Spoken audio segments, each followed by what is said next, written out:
Okay.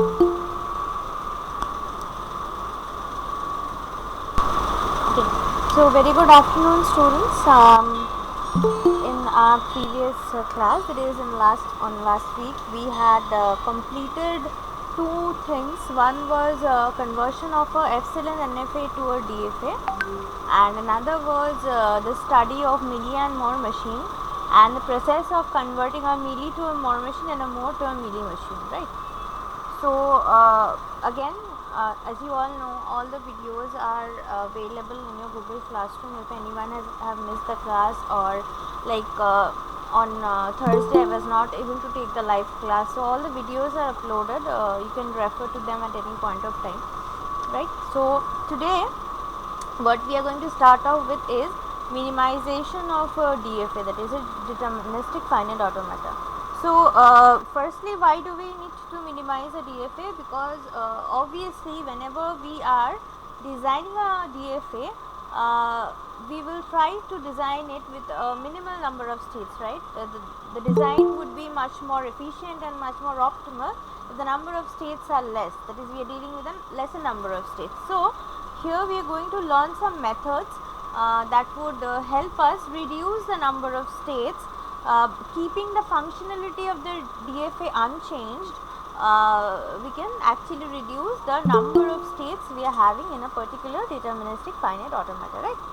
So we will mainly concentrate on two methods, two well-known methods for serving this purpose, right? So let me share my screen and show you the same.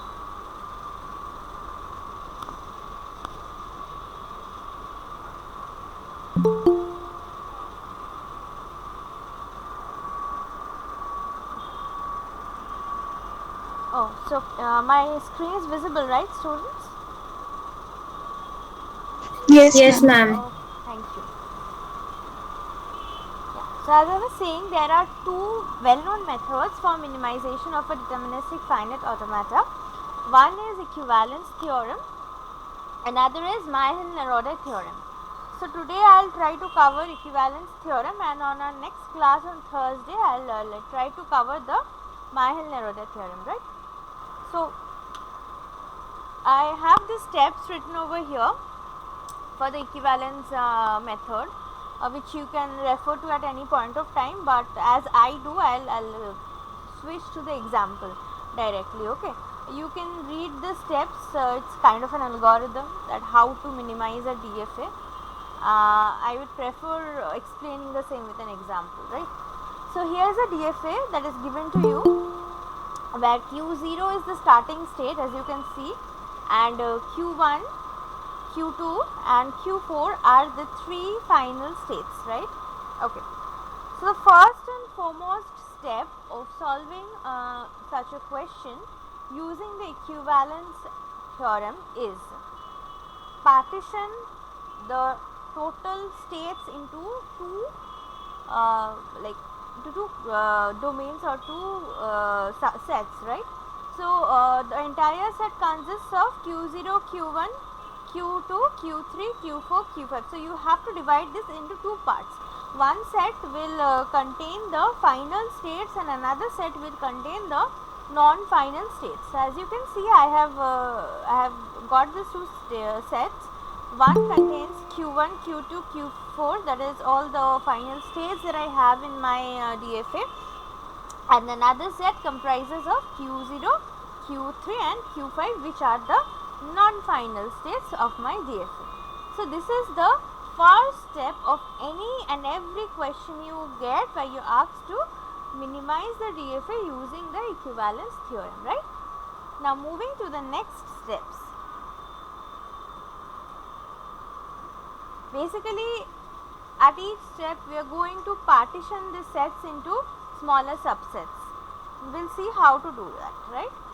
So the partition that we have got till now is this one, P0, Q1, Q2, Q4 and Q0, Q3, Q5, right?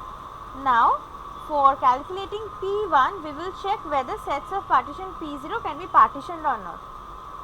We will just check whether P0 can be further partitioned or not. Now if at any point of time or at any step we see that this is the final partition and we are not able to make more partitions from this, then it is going to be the last step and the final answer. But in this case, obviously it's not the final answer, we are going to partition it more. So what we are going to see, first of all, take this first set or first subset, whatever you want to say, or the first set of this partition, Q1, Q2, Q4. Now what do we need to check? We need to check for each of this each of these states, we need to check where are they going on getting a particular input symbol. So first check for Q1. So for Q1 on getting 0, where is it going? It's going to Q2. Next Q2 on getting a 0, Q2 on getting a 0, it's again going to Q2. So Q1 and Q2 both on going on getting a 0, they are going to Q2. And again check the same thing for input alphabet 1. Q1 on getting a 1 and Q2 on getting a 1, they are going to Q5, right? So Q1 and Q2 are not distinguishable. Now how do you define two states to be distinguishable? Listen to this part very carefully, because this is the main idea of this entire methodology, right? So here I am saying Q1 and Q2 are not distinguishable. Why? Because see, Q1 and Q2 on getting a 0, they go to state Q2, okay, and again Q1 and Q2 on getting input alphabet 1, they go to move to state Q5. Both of them are moving to the same state. Here also both of them are moving to the same state. So this is a message that okay, these two states are not distinguishable because they do not behave differently on getting a particular input. Now what if for 0 they have moved to the same state, but for 1 they would have moved to different states? We'll also see that, and in that case we cannot call that we cannot say that they are not distinguishable. Okay, that is a different case that we'll see, but for now, since in both the cases they are moving to the same, or they are converging to the same state, we can say that state Q1 and state Q2 are not distinguishable, or in other words, we cannot partition state Q1 and state Q2, because here we were talking about partitioning, right? So since Q1 and Q2 are not distinguishable, we cannot partition Q1 and Q2. Similarly, check the same thing for Q1 and Q4. First you check for Q1, Q2, then check for Q1, Q4. So Q1 on getting 0 was moving to Q5 Q1 on getting 0 was moving to Q2, and Q4 on getting 0 also moving to Q2. Fine. Again Q1 on getting 1 and Q4 on getting 1 both move to Q5. So again they are both converging to the same state, therefore Q1 and Q4 are not distinguishable. Therefore we cannot partition Q1 and Q4. So since Q1 and Q2 cannot be partitioned, again Q1 and Q4 can also not be partitioned, right? Q1, Q4 cannot be partitioned, Q1, Q2 cannot be partitioned. So we can say that all these three sets cannot be partitioned from each other and they will remain same. We cannot create any further partitions right at this moment from this Q1, Q2, Q4 part. Okay. Now this part is done. Better we move to the next part, that is Q0, Q3, Q5.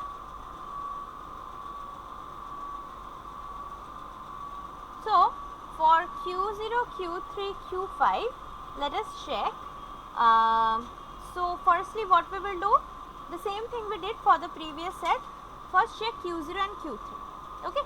So Q0 on getting a 0, it moves to Q3. Q3 on getting a 0 would move to Q0. Okay. So Q0 is moving to Q3.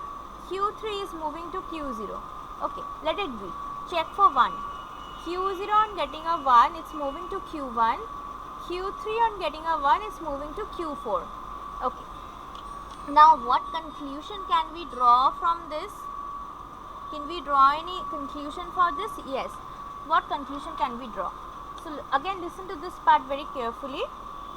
See, Q0 on getting a 0 is moving to Q3. and Q3 on getting a 0 is moving to Q0. Now both Q0 and Q3 belonged to the same partition, or belongs to the same partition I should say. Since both Q0 and Q3 belongs to the same partition, we can say that Q0 and Q3 are not distinguishable with respect to 0. Again, come to the input alphabet 1 part. So Q0 is moving to Q1, Q3 is moving to Q4. So Q1 and Q4. So Q1 and Q4, if you move to this portion, Q1 and Q4 were again the part of a same partition. Okay, so from that we can say if both Q1 and Q4 are the part of the same partition, then these two states are again not distinguishable, right? So just read this part. Moves of Q0 and Q3 on input symbol 0 are Q3 and Q0 respectively, which are in the same set in the partition P0. Similarly, moves of Q0 and Q3 on input symbol 1 are Q1 and Q4, which are in the same set in the partition P0. So if the next states are seen to be in the same set in the current partition, then we say that Q0 then we say that the states are not distinguishable, right? So Q0 and Q3 are not distinguishable. Now what about Q0 and Q5? Let's check for Q0 and Q5 also, right? We cannot leave it halfway, so we need to check for Q0, Q5 also. So Q0 on getting a 0 is moving to Q3, Q5 on getting a 0 it's moving to Q5, okay? Acha. Q0 on getting 1 it's moving to Q1, and Q5 on getting a 1 is moving to Q5. Fine. Now the next state is Q3, next state is Q5. Now Q3, Q5 they are like in the same set in this partition, so fine, not an issue. What about Q1 and Q5? On this input alphabet 1 it's moving to Q1, and here it's moving to Q5. So Q1 and Q5 they are not in the same partition. Q5 was in the second partition and Q1 was in the first partition. Now whenever you get such a case where the next states are actually members of different sets of the current partition, then we say that the states are distinguishable. Till now whatever we have got, like in all the scenarios we have seen that the states were not distinguishable, but in this case, see this particular case, we have seen that Q0 and Q5 are distinguishable. Why they are distinguishable? Because on getting an input symbol 1, Q0 is moving to Q1 and Q5 is moving to Q5, and Q1 and Q5 are parts of different sets, or they belong to different sets of the current partition, right? So since they are distinguishable, we can break them into further partitions. So how to break them? We already had this was our current partition P0, right? After that we had done some calculations, and now we are seeing that Q0 and Q5 are distinguishable. So the next set of partition that we get is Q1, Q2, Q4 would remain same. Q0, Q3 should remain together because Q0 and Q3 were indistinguishable, or they are not distinguishable. But Q5 separates out to be a separate partition. Q5 turns out to be a separate partition. Why? Because here we have just seen that Q0 and Q5 are distinguishable sets. So this is the new partition that we get with 3 sets: Q1, Q2, Q4, Q0, Q3 and Q5, right? So should we stop here? No, we are not supposed to stop here. We are going to check the same thing for this new partition, right? So how to check? What's the first set? Q1, Q2, Q4. Repeat the steps, the same thing, the same methodology. For Q1, Q2 check. On getting 0 is moving to Q2. Again on getting 1 is moving to Q5. So it's moving to Q5. Both are moving to Q5, and here both are moving to Q2. So they are moving or converging to the same step. So it is not distinguishable. Fine. Now again check for Q1 and Q4. again they are converging to the same states. On getting 0 it's converging to Q2, on getting 1 they are converging to Q5. So again they are not distinguishable, right? So Q1, Q2, Q4 set will not be partitioned, it will remain intact. Next what we can do, we can check the next set which is Q0 comma Q3. What about Q0 comma Q3? Again check Q0 on getting 0 moving to Q3, Q3 on getting 0 moving to Q0. Acha, Q0 on getting 1 moving to Q1, Q3 on getting 1 moving to Q4. So Q3 and Q0 are parts of the same like set in the partition, and Q1 and Q4 again they are the same, they belong to the same set in the current partition. Therefore we cannot partition this set Q0 Q3 further, or it is not distinguishable, right? And see, Q5 is a set which consists of a single state which cannot be partitioned anymore, because obviously if a set contains a single element you cannot partition it anymore, right? So this one is not partitioned, we have just checked. This one also you cannot partition, you have just checked, and Q5 cannot be partitioned. So I can say that after checking, after the second iteration, this is my final partition consisting of 3 sets Q1, Q2, Q4, Q0, Q3 and Q5. Now how to represent it as a DFA, because our motive was to minimize the DFA, and this was our the DFA given in the question. Now you have got this partition. Now how to draw the final DFA? Nothing, is very easy. Just according to the sets, you have 3 sets Q0, Q3, Q1, Q2, Q4, and you have Q5. Since Q1, Q2, Q5, Q4 are the one containing the final states, it should be marked as the final one, right? And the rest should be marked as the non-final states, obviously. And one more thing, what about the transitions? So we will just check the transitions over here. Like Q0, Q3, Q0 goes to Q3, Q3 goes to Q0. So we will just mark it as a self loop, because Q0, Q3 both are converging to themselves on getting a 0. Now what about on getting a 1? So Q0 on getting 1 goes to Q1, Q3 on getting 1 goes to Q4. So basically they are converging to this next states. For Q3 it's Q4, for Q0 it's Q1, right?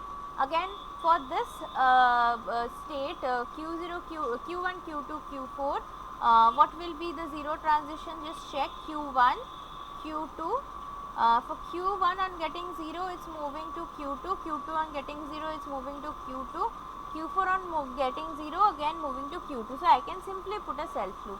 And on getting a 1, Q2, Q1, Q4 all are moving to Q5. So you can simply put the transition to Q5 for input alphabet 1. And also do not forget to check the transition for the state Q5, which will be obviously 0, 1, same as that in the initial DFA. So this is my final minimized DFA which I am getting from this partitions. After you get the partition, for each partition you get each state, mark them, find out the final state, and then for the transition part just refer to the initial DFA and check what will be the transitions. Just by looking at the transitions of the initial DFA you can add the corresponding transition in the final DFA as well, right?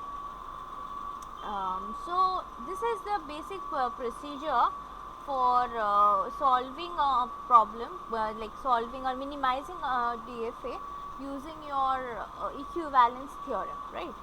So I want all of you that this is a problem, this is the same question, that is a DFA is given to you. Now this is the DFA and you have been asked to minimize the DFA using equivalence theorem. Okay, so I want the step by step partitions that are being created. You all are going to tell me. Now this is the final DFA, I have already provided this, that is fine, but you need to know the process, you need to know the partitions we are getting line by line or step by step. So I would give you 10 minutes, it's 2:31.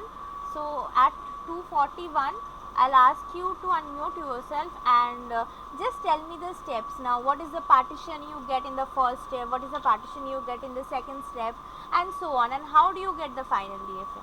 Right? So all of you, please try to solve this. This is the DFA given.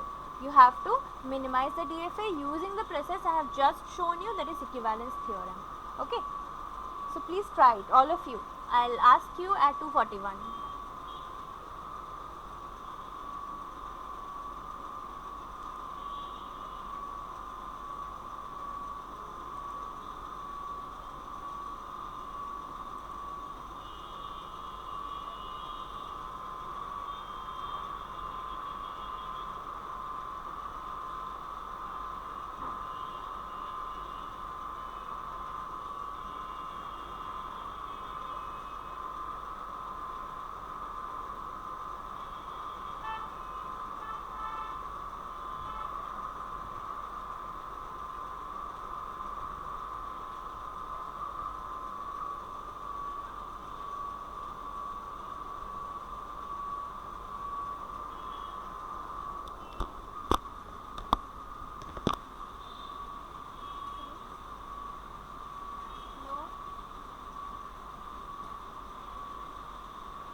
Okay, so students, it's already 2:42.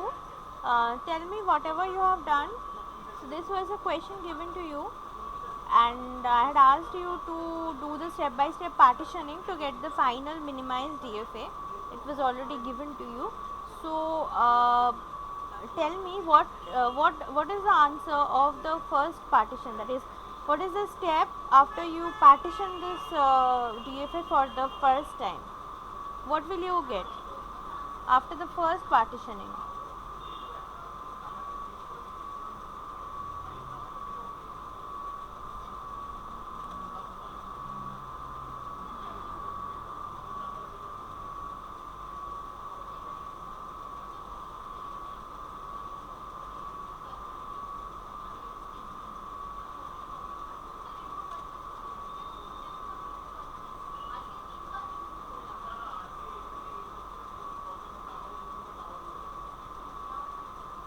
Has anybody solved the problem? Then please tell me that what is the first step that you're getting.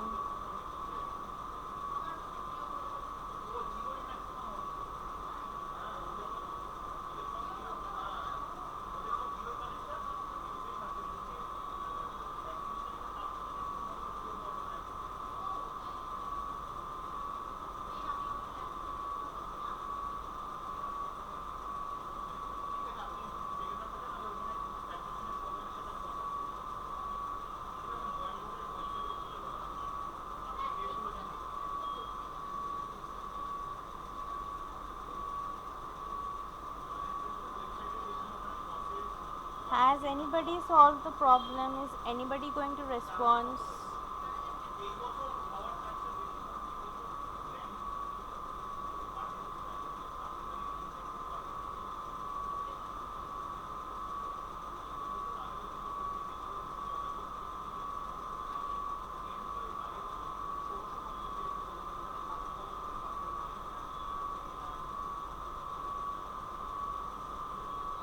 See, things are going to go this way, I'll stop taking classes. It's not a one way thing. I'm teaching you something, I want the response from your end as well. Whether you're able to understand, whether you're able to solve, I need to get that too, right?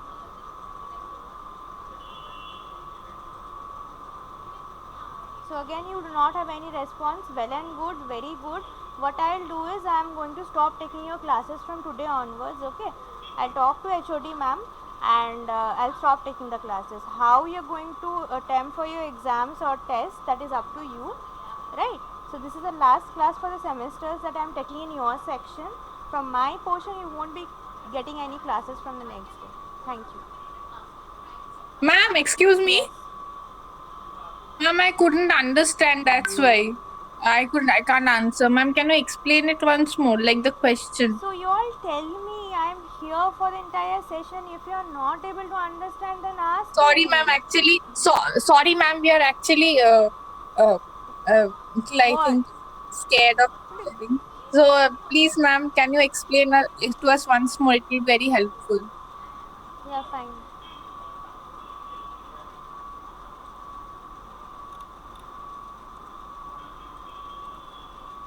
See, I'm explaining. Okay, fine. I'm explaining with the question that I have given to you. This is the question given to you, right? So here, as you can see, you have 1, 2, 3, 4, 5 states, right, in the initial DFA. The first step that you have to do is you have to partition it in such a way that the final states are in one set and the non-final states are in another set, right? So just let me open a new document. Yeah. So if I name it as partition 0,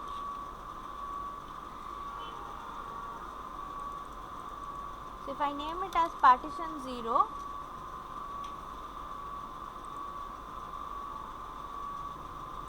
which are my final states? Only Q4 is the final states, remaining Q1, Q0, Q1, Q2, Q3 all are my non-final states, right?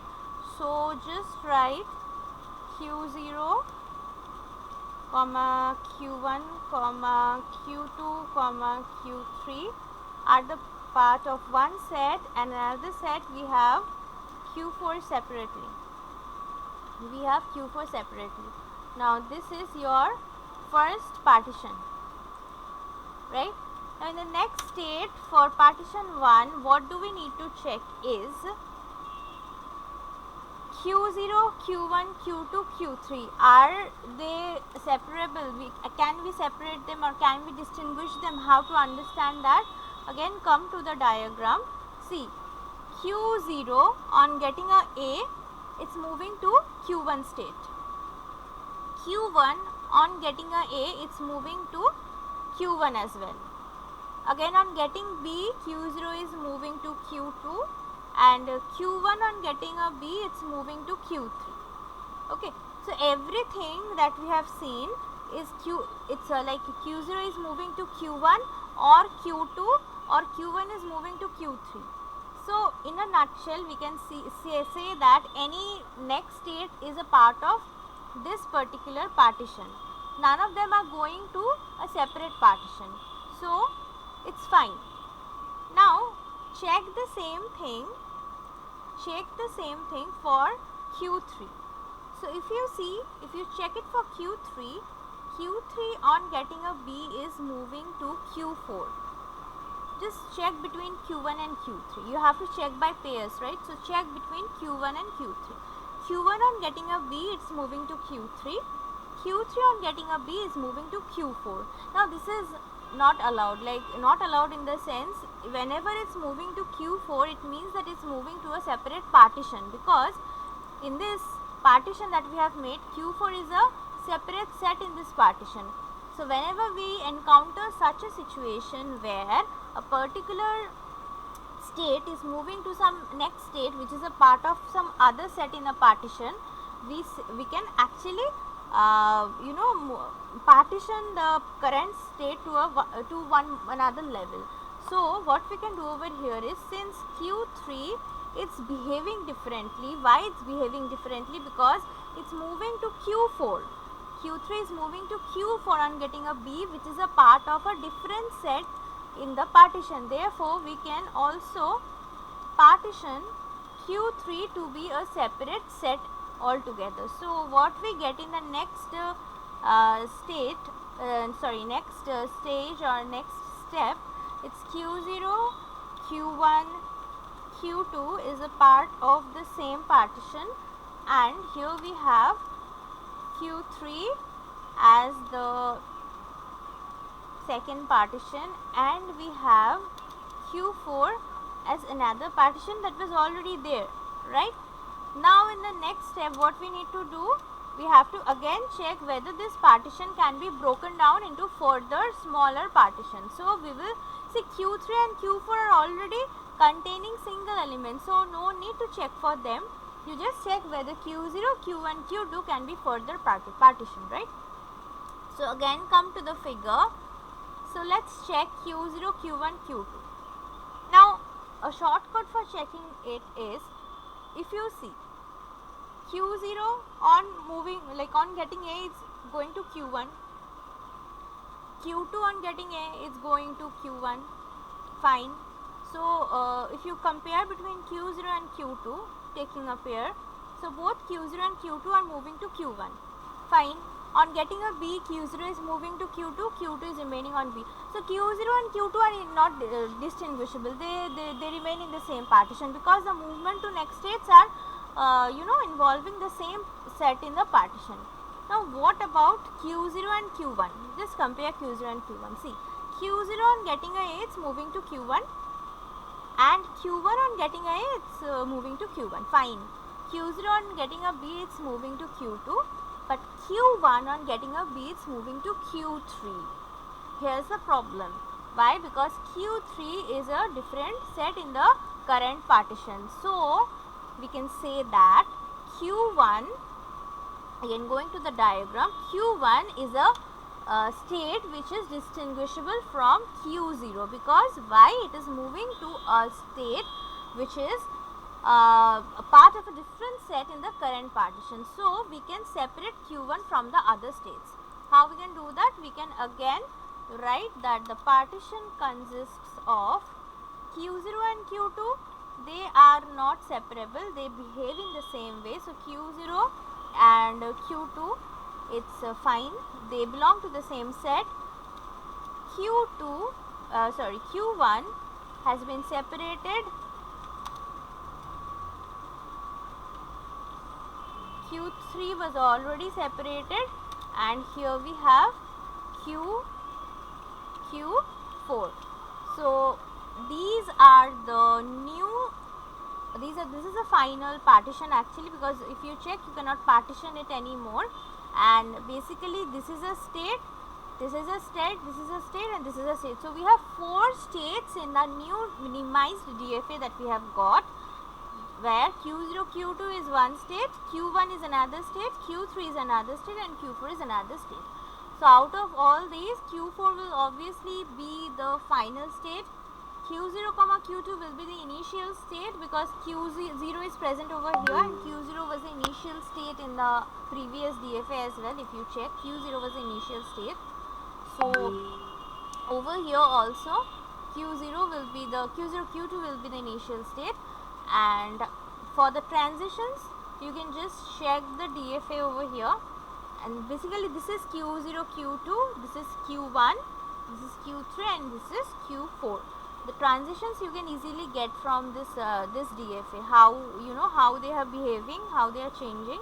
Accordingly, this transitions can easily be calculated. It's not a cumbersome task, right? So this is the process. I have just repeated the same thing I have explained you with the example few seconds, like a few minutes back. This is a equivalence theorem where you need to partition the states at each step or at each level until and unless you see that you cannot partition the thing anymore. Whenever you see that no more partitioning is possible, stop right there and just transform the subsets of the partitions into the states, and that will give you your minimized DFA. Okay. So is it clear, or do you have you still have doubts? If I give you more examples to do, will you be able to do? I'm asking to everyone, because this minimization part is a very basic thing, and it's a very important thing in your curriculum. So any doubts or any confusion regarding this, you should clear it right now. No, ma'am. Okay. And it's my earnest request to all of you. See, I do understand that you all are having classes right from the morning, and it's hard for you, it's difficult for you to complete all the assignments, all the tests like this for the entire day. You are doing it for the entire day. It's difficult for you, but still, when we are teaching, at least I do not give you extra assignments in my theory class. What I expect from you is at least you pay attention, and whatever I am teaching you, try to understand that part at least in that class. It's beneficial for you only. Again, otherwise you have to study it separately before the exam. If you get to understand the thing right when I am teaching, and you do the hands-on assignment that I am giving you, ask me if you have any queries right in the class, then things will be easier for you. And it's insulting for me that I am teaching you, I have prepared the lectures for you, and none of you are responding. It's like I am talking to a wall. One day, 2 days, it's fine. No, it's going on like this day after day, and it's not acceptable from your end. All of you are very good students. Now this is really not expected from you all. Okay, so please respond a bit in the class. That's all I want from you all, nothing else. I'm not saying that all of you will get 100 out of 100, all of you will understand everything in the first chance. It's not that, but at least talk, at least communicate, response, at least discuss your doubts. Otherwise, if this one-way communication is not going anywhere, it's useless basically. Whatever, you please you can actually leave the meet, those who are still here, and go for your IMCRP test. Thank you.